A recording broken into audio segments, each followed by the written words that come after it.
Muhammad Ali Jinnah was born on the 25th of December 1876 and died on the 11th of September 1948.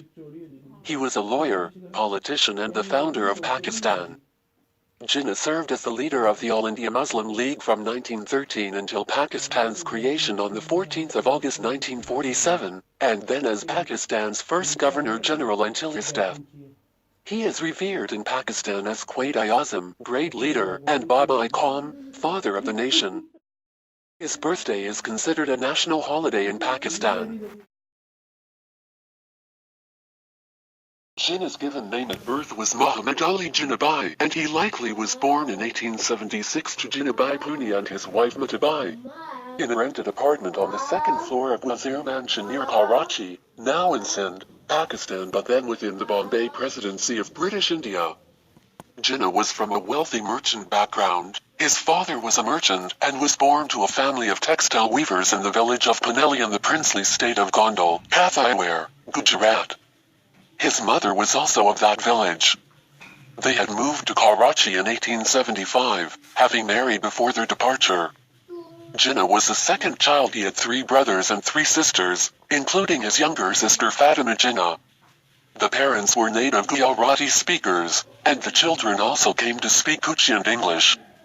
Jinnah was not fluent in Gujarati, his mother tongue, or in Urdu. He was more fluent in English.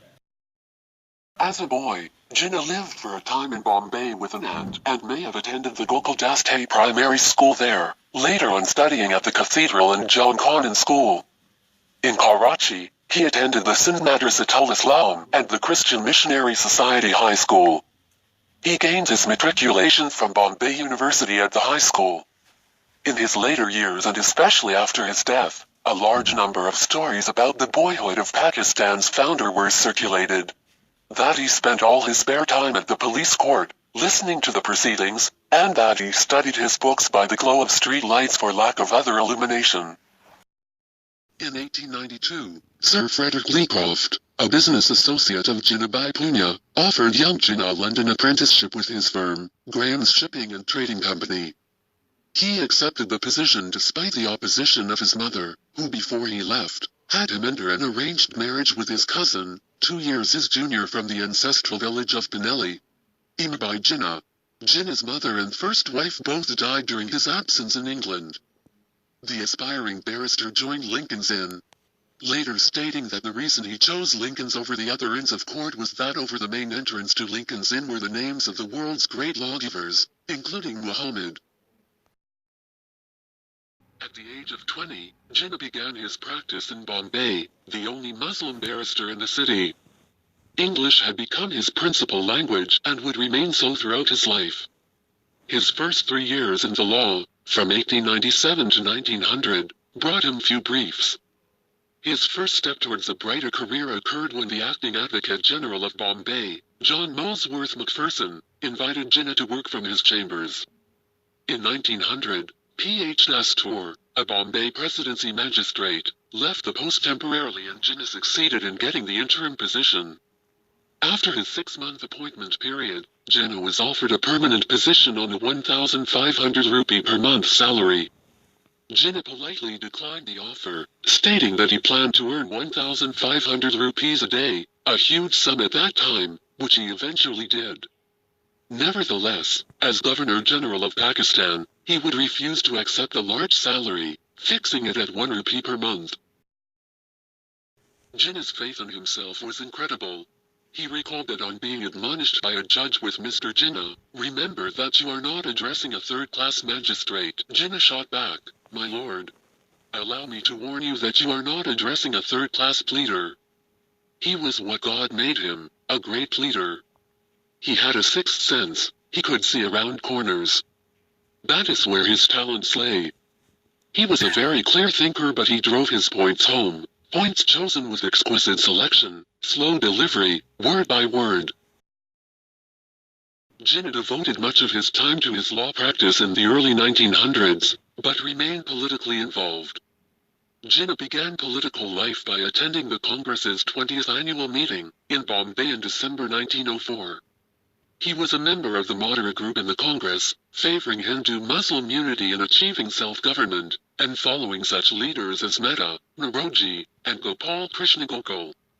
They were opposed by leaders such as Tilak and Lala Lajpat Rai, who sought quick action towards independence. Although Jinnah initially opposed separate electorates for Muslims, he used this means to gain his first elective office in 1909. As Bombay's Muslim representative on the Imperial Legislative Council, he was a compromise candidate when two older, better-known Muslims who were seeking the post deadlocked. The council, which had been expanded to 60 members as part of reforms enacted by Minto, recommended legislation to the viceroy. Only officials could vote in the council. Non-official members, such as Jinnah, had no vote. Throughout his legal career, Jinnah practiced probate law with many clients from India's nobility, and in 1911 introduced the Waqf Validation Act to place Muslim religious trusts on a sound legal footing under British Indian law. 2 years later, the measure passed. The first act sponsored by non-officials to pass the council and be enacted by the viceroy. Jinnah was also appointed to a committee which helped to establish the Indian Military Academy in Dehradun. In December 1912, Jinnah addressed the annual meeting of the Muslim League, although he was not yet a member. He joined the following year, although he remained a member of the Congress as well, and stressed that League membership took second priority to the greater national cause of an independent India. In April 1913, he again went to Britain, with Gokul, to meet with officials on behalf of the Congress. Gokul, a Hindu, later stated that Jinnah has true stuff in him, and that freedom from all sectarian prejudice which will make him the best ambassador of Hindu-Muslim unity. Jinnah led another delegation of the Congress to London in 1914. But due to the start of the First World War found officials little interested in Indian reforms. By coincidence, he was in Britain at the same time as a man who would become a great political rival of his, Mohandas Gandhi, a Hindu lawyer who had become well known for advocating satyagraha, non-violent non-cooperation, while in South Africa. Jinnah attended a reception for Gandhi, and returned home to India in January 1915. The early 1930s saw a resurgence in Indian Muslim nationalism, which came to a head with the Pakistan Declaration. In 1933, Indian Muslims, especially from the United Provinces, began to urge Jinnah to return and take up again his leadership of the Muslim League, an organization which had fallen into inactivity. He remained titular president of the League, but declined to travel to India to preside over its 1933 session in April, writing that he could not possibly return there until the end of the year. Among those who met with Jinnah to seek his return was Liaquat Ali Khan, who would be a major political associate of Jinnah in the years to come and the first Prime Minister of Pakistan. At Jinnah's request, Liaquat discussed the return with a large number of Muslim politicians and confirmed his recommendation to Jinnah. In early 1934, Jinnah relocated to the subcontinent, though he shuttled between London and India on business for the next few years, selling his house in Hampstead and closing his legal practice in Britain. Muslims of Bombay elected Jinnah, though then absent in London, as their representative to the Central Legislative Assembly in October 1934. The British Parliament's Government of India Act 1935 gave considerable power to India's provinces, with a weak central parliament in New Delhi, which had no authority over such matters as foreign policy, defense, and much of the budget. Until the late 1930s, most Muslims of the British Raj expected, upon independence, to be part of a unitary state encompassing all of British India, as did the Hindus and others who advocated self-government. Despite this, other nationalist proposals were being made. In a speech given at Allahabad to a League session in 1930, Sir Muhammad Iqbal called for a state for Muslims in British India. Chaudhary Muhammad Ali published a pamphlet in 1933 advocating a state Pakistan in the Indus Valley, with other names given to Muslim-majority areas elsewhere in India. Jinnah and Iqbal corresponded in 1936 and 1937. In subsequent years, Jinnah credited Iqbal as his mentor, and used Iqbal's imagery and rhetoric in his speeches. Iqbal's influence also gave Jinnah a deeper appreciation for Muslim identity. The evidence of this influence began to be revealed from 1937 onwards. Jinnah not only began to echo Iqbal in his speeches, he started using Islamic symbolism and began directing his addresses to the underprivileged. Ahmed noted a change in Jinnah's words. While he still advocated freedom of religion and protection of the minorities, the model he was now aspiring to was that of the Prophet Muhammad, rather than that of a secular politician. Ahmed further averts that those scholars who have painted the later Jinnah as secular have misread his speeches which, he argues, must be read in the context of Islamic history and culture. Accordingly, Jinnah's imagery of the Pakistan began to become clear that it was to have an Islamic nature. This change has been seen to last for the rest of Jinnah's life.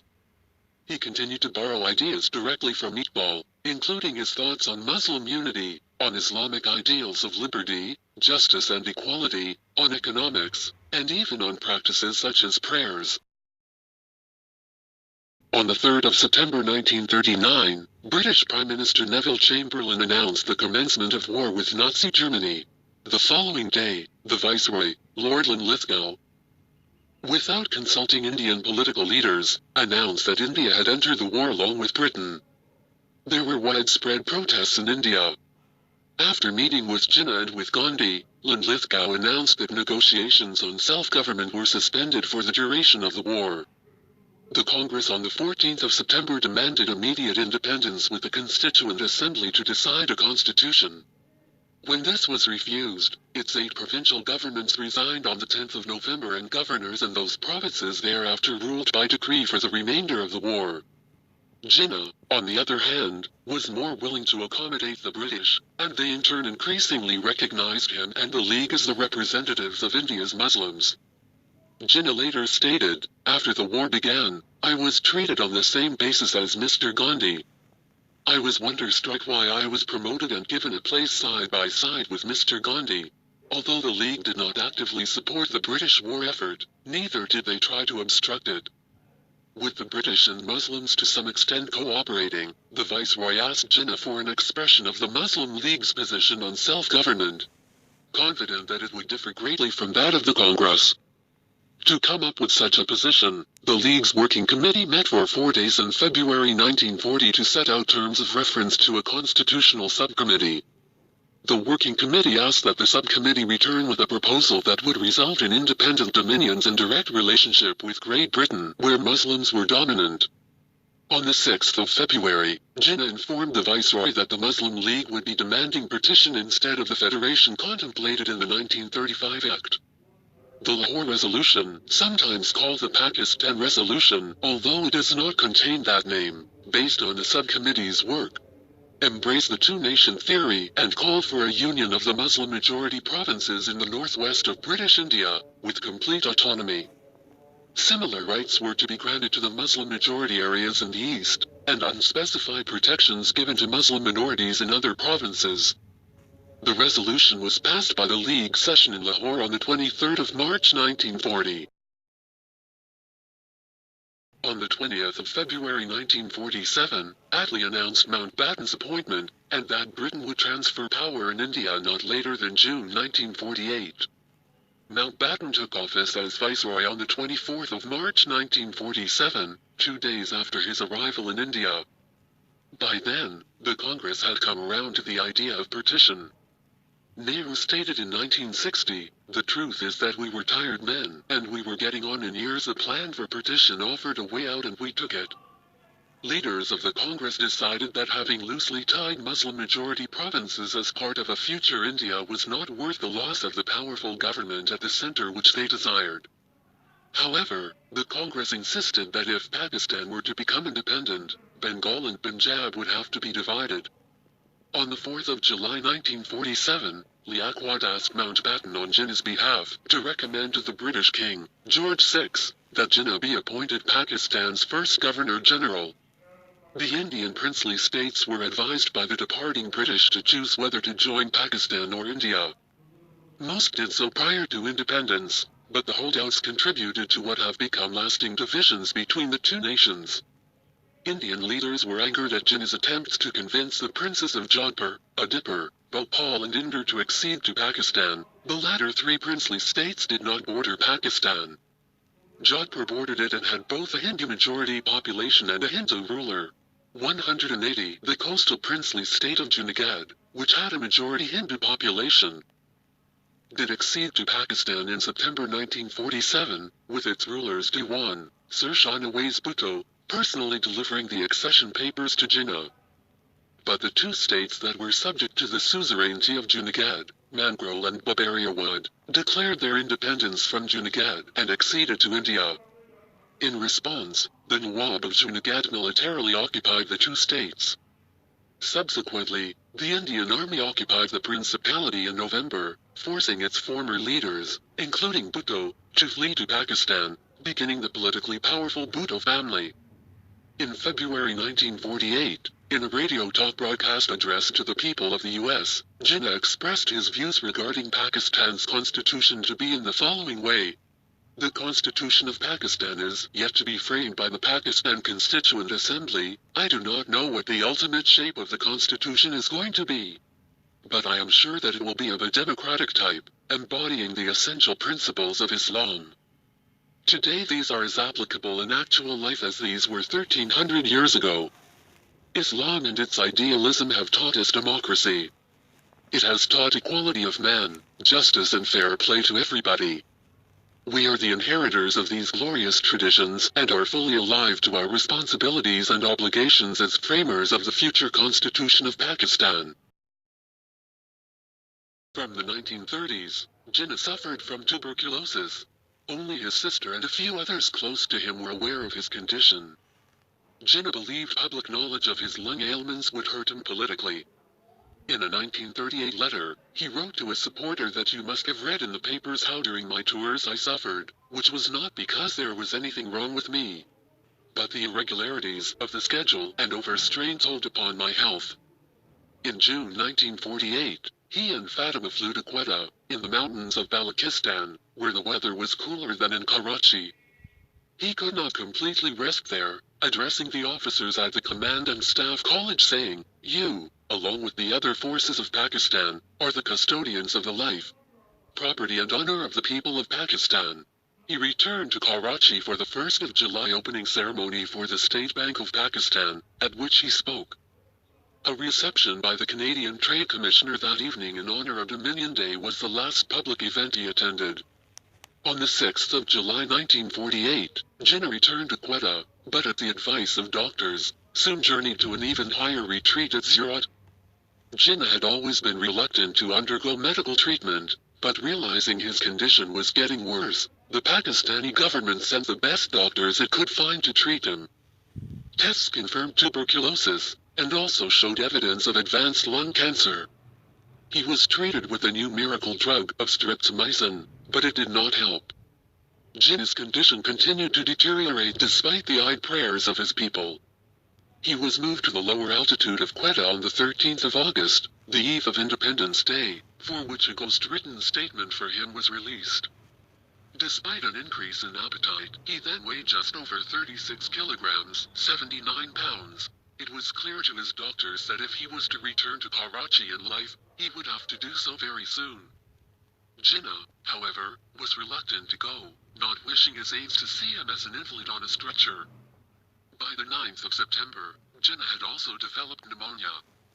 Doctors urged him to return to Karachi, where he could receive better care, and with this agreement, he was flown there on the morning of the 11th of September. Dr. Elahi Bu, his personal physician, believed that Jinnah's change of mind was caused by foreknowledge of death. The plane landed at Karachi that afternoon, to be met by Jinnah's limousine, and an ambulance into which Jinnah's stretcher was placed. The ambulance broke down on the road into town, and the Governor-General and those with him waited for another to arrive. He could not be placed in the car as he could not sit up. They waited by the roadside in oppressive heat as trucks and buses passed by, unsuitable for transporting the dying man, and with their occupants not knowing of Jinnah's presence. After an hour, the replacement ambulance came, and transported Jinnah to Government House, arriving there over 2 hours after the landing. Jinnah died later that night at 10:20 p.m. at his home in Karachi on the 11th of September 1948 at the age of 71, just over a year after Pakistan's creation. His birthday is observed as a national holiday, Quaid-e-Azam Day, in Pakistan. Jinnah earned the title Quaid-e-Azam, meaning great leader. His other title is Baba-i-Qaum, Father of the Nation. The former title was reportedly given to Jinnah at first by Mian Firozuddin Ahmed. It became an official title by effect of a resolution passed on the 11th of August 1947 by Liaquat Ali Khan in the Pakistan Constituent Assembly. R.J. Moore wrote that Jinnah is universally recognized as central to the creation of Pakistan. Stanley Wolpert summarizes the profound effect that Jinnah had on the world. Few individuals significantly alter the course of history. Fewer still modify the map of the world. Hardly anyone can be credited with creating a nation-state. Muhammad Ali Jinnah did all three.